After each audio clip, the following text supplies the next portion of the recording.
Today I'm doing patient exams, and young Ellie has shown up. She's 12 years old, and one thing I notice as I do my exam of the oropharynx is that Ellie has a bifid uvula, and that's important for dentists to pick up. It could sometimes be a sign of a submucous cleft, and the main thing is that if a child has large adenoids, this is one contraindication to removing the adenoids, because if you do, you could create a fistula or an opening between the nose and the mouth. Okay, so let me show you that. Can you let everyone see that? Just open nice and wide. Okay, big R, say R. If I just move the tongue out of the way there, can everyone see that? So that's a bifid uvula, right? Now this young lady had her tonsils out, is that right? I think when you were younger, but the ear, nose and throat doctor didn't take out the adenoids. Now can you see one of the, just put your chin up in there for me, one of the things you'll see is a narrow palate, okay?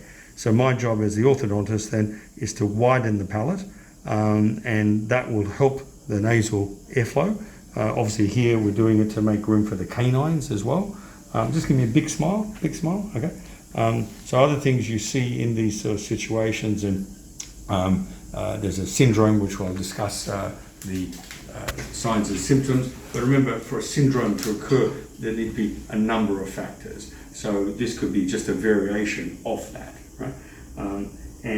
The main thing is these children, when they speak, tend to have more of a nasal tone, right? Because like, well, can you say for me? Can you say banana? Banana. Yeah, say it again. Banana. Yeah. So the banana. What's that? Say banana. Banana. Yeah. So banana has a bit of a nasal tone to it, and that's one of the other things that we look at. So the summary is, when you're looking at a child who has a bifid uvula, you really should seek an ear, nose and throat opinion to rule out some of these syndromes, and there's links with Marfan syndrome, etc., etc. But I'll go through more of those in detail. But at this stage, I think dentists are the number one people who will pick this up. And if we look at the X-ray here, you can see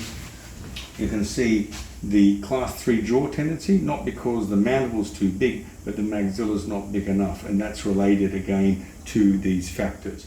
But look at the adenoids. Now normally you'd remove those because they're blocking the airway. But if you do, in this particular syndrome, you're going to create that problem, and so that's why here we have other ways of working around that, so that we still leave the adenoidal pad and develop the upper arch, and improve the breathing and the speech. But these children tend to have a history more associated with speech pathology, so for the speech pathologists that are listening, that's another thing to look for in the mouth, the bifid uvula. Okay, good.